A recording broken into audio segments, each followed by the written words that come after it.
Good morning viewers, myself doctor Premita Saini. आज हम B Ed first year के teaching subject pedagogy of social science में observation और या सुपरवाइज्ड मेथड के ऊपर डिटेल में स्टडी करेंगे। मोहनलाल सुखाड़िया विश्वविद्यालय द्वारा सत्र 2018 में पेडागोजी ऑफ सोशल साइंस से संबंधित ऑब्जर्वेशन या सुपरवाइज्ड मेथड से रिलेटेड क्वेश्चन पूछा गया था कि what is the meaning of supervised method या निरीक्षण विधि का अर्थ बताइए। तो आज हम इस निरीक्षण विधि से संबंधित डिटेल में स्टडी करेंगे। निरीक्षण विधि या अवलोकन विधि, इसे इंग्लिश में सुपरवाइज्ड मेथड या ऑब्जर्वेशन मेथड के नाम से जाना जाता है। मनोवैज्ञानिक दृष्टिकोण से जब मनोविज्ञान में एक संप्रदाय व्यवहारवाद का जन्म हुआ, जिसके प्रवर्तक जे.बी. वॉटसन थे, उन्होंने इस विधि के ऊपर ज़्यादा जोर दिया, या यूँ कहें वह इस विधि के प्रवर्तक है। उन्होंने कहा कि अवलोकन के माध्यम से हम मानव जीवन की कई समस्याओं का समाधान कर सकते हैं। अवलोकन का अर्थ है देखना या निरीक्षण करना। इस प्रकार इस निरीक्षण के अंदर आँखों का उपयोग किया जाता है, या यूँ कहें कि आँखों का उपयोग ज़्यादा होता है बजाय कि कान और वाणी की बजाय। तो इसमें कक्षा के अंतर्गत हर बालकों के समझ और समस्यात्मक व्यवहार का अध्ययन किया जाता है, क्योंकि बालक छोटे होते हैं और वह अपनी भावनाओं को अभिव्यक्त नहीं कर सकते। तब उनके उस व्यवहार का हम अवलोकन करके उनके उस व्यवहार को समझ सकते हैं और उनसे जुड़ी हुई समस्याओं का समाधान हम कर सकते हैं। इसमें सहभागिता के साथ या अवलोकन दूर से रहकर दोनों ही दृष्टिकोण से किया जा सकता है। इसमें अवलोकन के दौरान समस्या से संबंधित कुछ कारणों का पता लगाया जाता है और उन कारणों का विश्लेषण करके बालकों के व्यवहार के बारे में जो भी समस्याएं हैं या जो किस प्रकार से का व्यवहार बालक कर रहा है, उसकी जानकारी हमें प्राप्त होती है।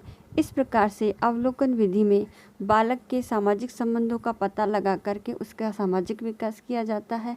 साथ ही बालक के व्यक्तित्व के अंदर किस प्रकार के गुण हैं, उसकी जानकारी भी हम अवलोकन के माध्यम से कर सकते हैं।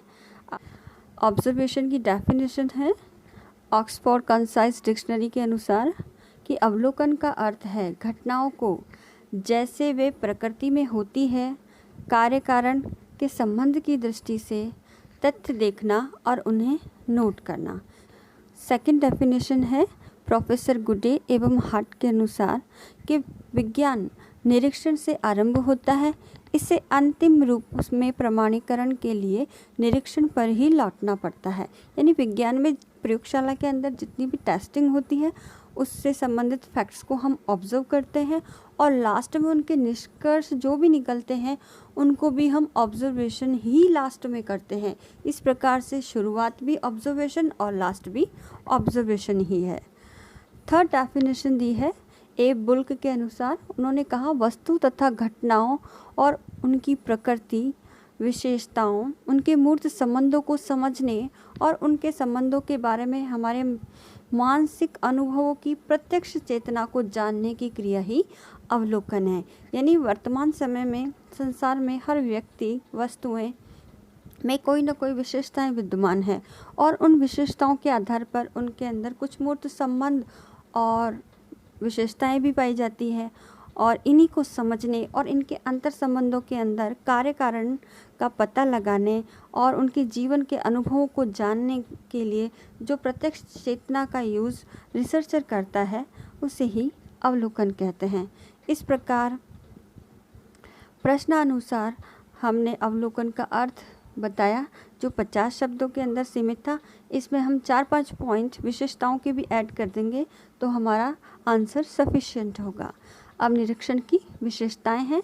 इसमें पहली है कि इसमें बाल व्यवहार का अध्ययन किया जाता है कि कक्ष में रहकर, सहपाठी समूह में रहकर बालक किस प्रकार का अध्ययन किया जाता है। दूसरा, इसमें नेत्रों का अधिक उपयोग होता है, क्योंकि हम ऑब्जर्वेशन नेत्रों के द्वारा ही करते हैं। और तीसरा है शोध हेतु प्राथमिक सामग्री का अध्ययन किया जाता है और प्राथमिक सामग्री को हम एकत्रित करते हैं।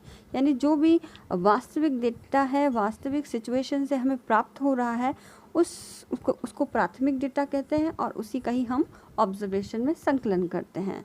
दूसरी ये शोध विधि है, क्योंकि इसमें वैज्ञानिक दृष्टि से क्रमबद्ध अध्ययन, व्यवस्थित अध्ययन और वास्तविकता का अध्ययन किया जाता है और उसी के आधार पर सूक्ष्म अध्ययन किया जाता है कि बालक पर्टिकुलर सिचुएशन में किस प्रकार का बिहेव करता है और उसके किए गए व्यवहार को रिसर्चर नोट करता चला जाता है या अध्यापक नोट करता चला जाता है। इस प्रकार ये शोध की भी विधि है।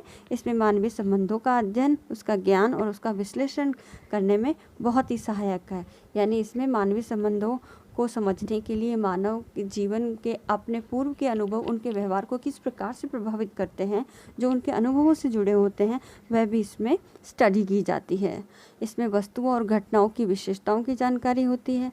मानव की चेतना शक्ति का ज्ञान मिलता है कि मानव किस प्रकार से अपनी बुद्धि या विवेक समझ का प्रयोग पर्टिकुलर परिस्थिति में करके अपने व्यवहार द्वारा परिलक्षित करता है। इसमें कार्य कारण का संबंध लगाया जाता है कि किस प्रकार के कार्य करने के पीछे उसके कारण क्या होंगे या बाद में उसके कारण क्या होंगे, तो आपस में कार्य और कारणों के संबंधों का ज्ञान भी इस विधि के द्वारा हमें प्राप्त होता है।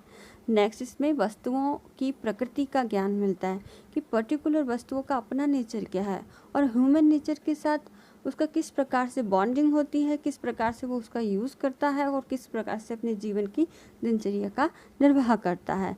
और इसमें ऑब्जर्वेशन डायरेक्ट होता है, क्योंकि जो जिसका ऑब्जर्वेशन किया जा रहा है वो भी सामने है और जो ऑब्जर्व कर रहा है, चाहे वो स्टूडेंट का ऑब्जर्वेशन करने के संदर्भ में टीचर हो या किसी व्यक्ति के संदर्भ में रिसर्चर हो। तो इस प्रकार से ये बहुत डायरेक्ट विधि है।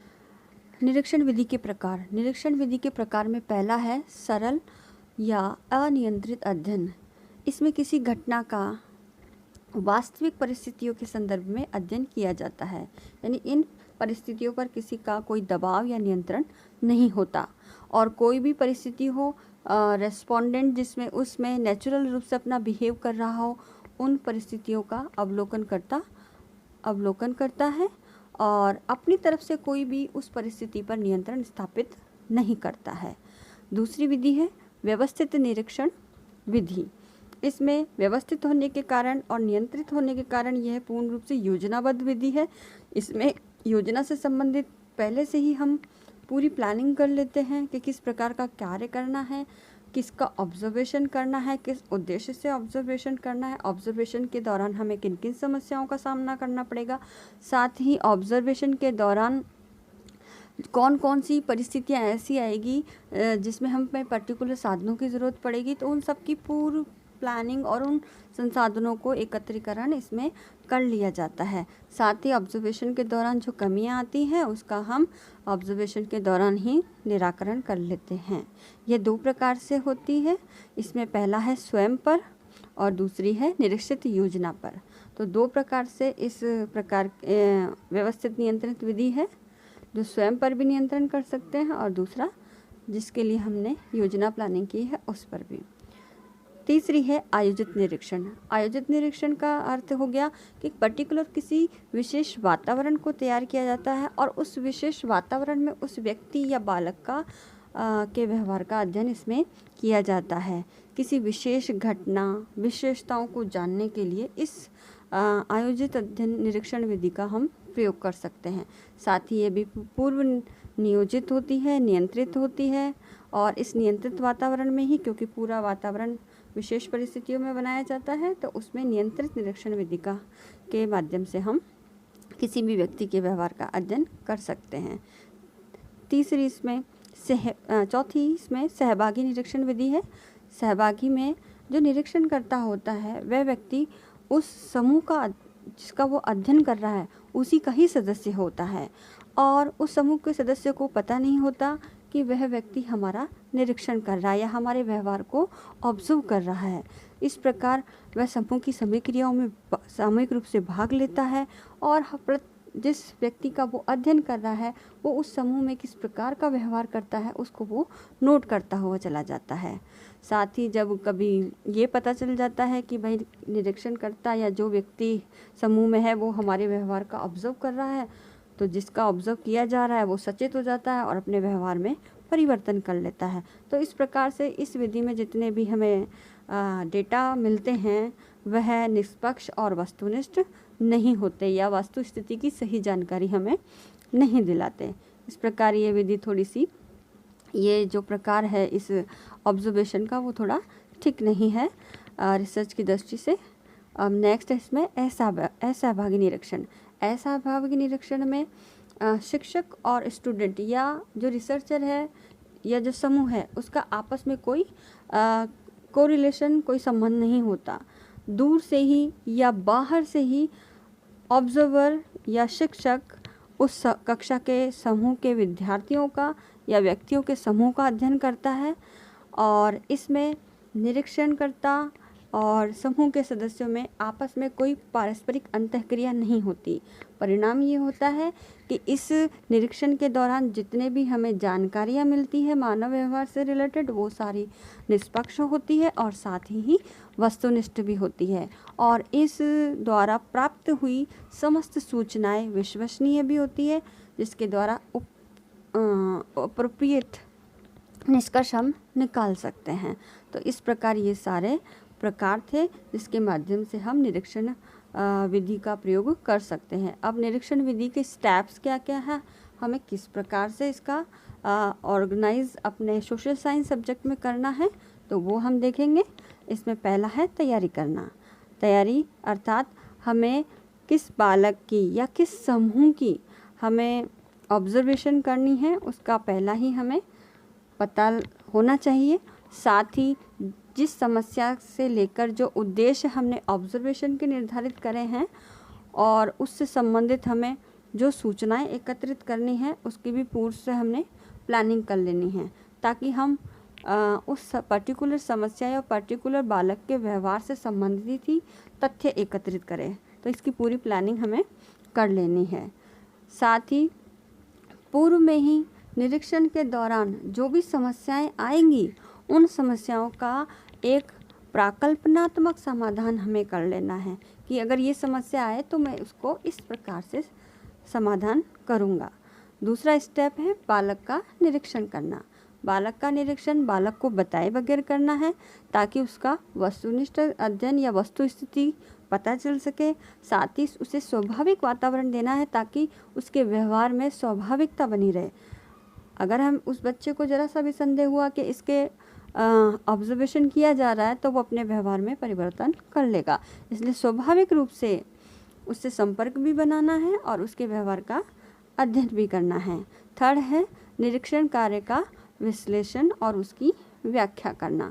अब इसमें बालक ने जो भी व्यवहार किया है उसको अध्यापक को नोट करना है और नोट करने के आधार पर जो जो भी फैक्ट्स सामने आए हैं उसका हम विश्लेषण करेंगे, अर्थात उसे पर्टिकुलर एक सिचुएशन में, एक वर्गीकरण में या इस प्रकार से नियोजित करेंगे जो उसके कारणों को बताएगी। अब बालक के व्यवहार और उसके व्यक्तित्व के बारे में फिर उन पाए गए तथ्यों के आधार पर निष्कर्ष निकालेंगे।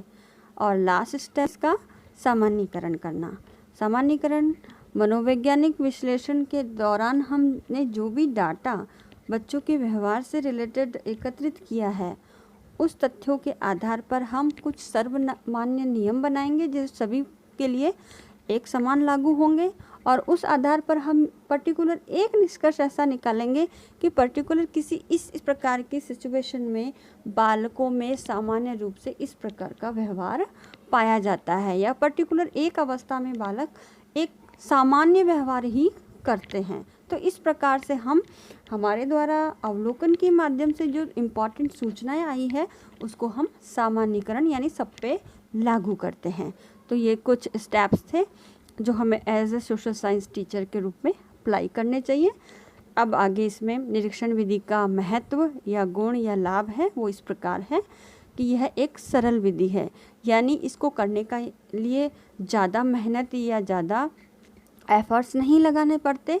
साथ ही सरलता का अर्थ ये है कि मनुष्य स्वतः ही नवीन घटनाओं और नवीन स्थितियों को जानने के लिए जिज्ञासु प्रवृत्ति रखता है, तो नई सिचुएशन जानने के लिए ज़्यादा उसे मेहनत नहीं करनी पड़ती। तो इस प्रकार ये सरल विधि है। और दूसरी इसमें समस्याओं के संभावित हल निकालने में सहायक है।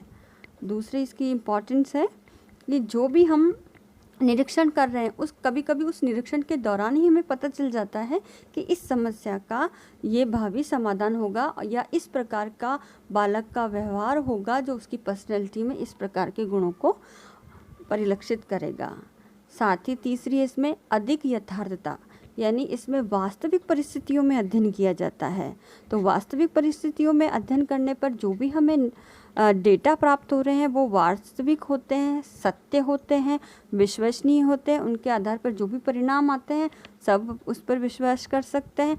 साथ ही बालक के व्यवहार का बिल्कुल वस्तुनिष्ठ एक एक पॉइंट्स को एक एक उसके व्यवहार का अध्ययन किया जाता है ताकि उसमें वस्तुनिष्ठता बनी रहती है। रिसर्चर या टीचर अपने फेथ, अपने विश्वास, अपने बिलीफ सिस्टम को इसमें इन्वॉल्व नहीं करता, इसलिए वो वस्तुनिष्ठ होते हैं। जिस उद्देश्य से लेकर के हम समस्या का या बालक के व्यवहार का अवलोकन कर रहे हैं उसमें सत्यता की जांच होती है। जो भी फैक्ट होते हैं उसी से रिलेटेड सत्य होते हैं जो उसके व्यवहार में हमें दिखाई देते हैं। और ये सर्वप्रचलित विधि है, सभी समाज विज्ञानों में अधिकतर इस विधि का प्रयोग किया जाता है और इसमें निरंतर उपयोग करने की सुविधा रहती है, यानी इसमें ज़्यादा किसी प्रकार के उपकरण वगैरह या ज़्यादा मेहनत करने की आवश्यकता नहीं पड़ती। तो निरंतर हम एक अवलोकन के बाद दूसरे किसी व्यवहार या परिस्थिति या घटना का अवलोकन कर सकते हैं। तो निरंतर उपयोग की सुविधा है। अब इसके बाद अवलोकन विधि की कुछ सीमाएं या दोष हैं, वो इस प्रकार से हैं। इसमें पहला है कि कुछ घटनाएं ऐसी होती हैं जो बालक की अपनी निजी होती है, तो हम उस घटनाओं का ज़्यादा ऑब्जर्वेशन नहीं कर सकते। सपोज कीजिए कि वह अपने टिफ़िन के लंच के अंदर किस प्रकार का व्यवहार करता है, तो इसे तो हम ऑब्जर्व कर सकते हैं, लेकिन ये बाथरूम या टॉयलेट के अंदर वो किस प्रकार का अपने इमोशंस या पर्टिकुलर उस सिचुएशन से रिलेटेड व्यवहार करता है तो हम नहीं नोट कर सकते। नेक्स्ट उसमें यदि व्यक्ति का हम अध्ययन कर रहे हैं तो व्यक्ति के दाम्पत्य जीवन से संबंधित हम अध्ययन नहीं कर सकते, क्योंकि इससे रिलेटेड जो इन्फॉर्मेशन होती है वो पर्टिकुलर व्यक्ति की निजी होती है। हम उसे ना कोई व्यक्ति उस इन्फॉर्मेशन को शेयर करना चाहता है। इस प्रकार से कुछ घटनाओं का हम अवलोकन नहीं कर सकते। साथ ही हर घटनाएं आवश्यक नहीं कि वो रिसर्चर की उपस्थिति में ही घटित हो रही हो। कभी कभी रिसर्चर उपस्थित नहीं होता और घटनाएं हो जाती है, तो पर्टिकुलर उस घटना में बालक किस प्रकार का व्यवहार कर रहा है वो अवलोकन होने से रह जाता है। ये इसका दोष है। नेक्स्ट, सभी घटनाओं का अध्ययन संभव नहीं। जैसे बालक के अंदर उत्पन्न होने वाली प्रतिक्रियाएं जो उसके संवेग निर्धारित करते हैं, साथ ही उद्वेग बालक के अंदर आ रहे हैं या बालक के अंदर अंदरूनी चिड़चिड़ापन तो है लेकिन वो बाहरी रूप से अपने आप को बिल्कुल सहज बता रहा है, तो कुछ ऐसी घटनाएं होती हैं जिनका हम अध्ययन नहीं कर सकते। इसके साथ ही नेक्स्ट इसका दोष है कि पक्षपात की संभावना भी रहती है, क्योंकि जब जो ऑब्जर्वर है उसको पता चल जाता है कि मेरे व्यवहार का निरीक्षण किया जा रहा है, तो वो अपने व्यवहार में कृत्रिमता ले आता है, नेचुरलिटी ख़त्म हो जाती है। वो बनावटी व्यवहार करके रिसर्चर को नकली तथ्य प्रदान करने की कोशिश करता है। साथ ही जो रिसर्चर है अगर उसका क्लोज़र व्यक्ति जो उसी के ही समूह का सदस्य है अगर उसके संबंध में सटीक जानकारी नहीं देता, क्योंकि पर्सनल संबंधों के कारण उसके अंदर उसकी कुछ भावनाएं, कुछ व्यक्तिगत इच्छाएं, मनोवेग, अपनी तरफ से कुछ बनावटी डेटा वो एकत्रित कर लेता है, तो ये भी पक्षपात का ही रूप है। साथ ही यह सीमित क्षेत्र के लिए उपयोगी है। अगर छोटा समाज है या किसी व्यक्ति का अध्ययन है या छोटे समूह का अध्ययन है तो उपयोगी है, और किसी जाति से रिलेटेड बहुत ब्रॉड वे पे अध्ययन करना हो तो अवलोकन करना असंभव होता है। साथ ही नेक्स्ट इसमें है कि दोषपूर्ण ग्राह्यता, यानी जो भी हम डेटा एकत्रित कर रहे हैं कभी कभी वो दोषपूर्ण भी होते हैं, यानी जो रिसर्चर है वह जो घटित घटनाएं हैं उसके बारे में स्वयं ही कुछ पूर्वानुमान लगा लेता है, या फिर जो बालक या व्यक्ति व्यवहार कर रहा है वो व्यवहार किसी और परिप्रेक्ष्य में कर रहा है और रिसर्चर ने किसी और परिप्रेक्ष्य में किसी और पहलू को लेकर के या किसी और संबंधों को लेकर के उसको नोट कर लिया है। तो इस प्रकार ये जो कन्फ्लिक्ट है, इससे जो भी डेटा हमें मिलता है वो बहुत बायस होता है। तो इस प्रकार से ये सारे अवलोकन या निरीक्षण विधि के दोष है, तो इनसे हमें बचना चाहिए। इसके बाद आज का होमवर्क है वो इस प्रकार से है कि निरीक्षण विधि का अर्थ, परिभाषा, प्रकार बताते हुए सामाजिक विज्ञान में हम निरीक्षण विधि का किस प्रकार से उपयोग कर सकते हैं, तो इसकी डिटेल में आपको अपनी नोटबुक में लिखना है। तो आई होप ये वीडियो आपके लिए बहुत ही यूज़फुल रहा होगा। Thank you.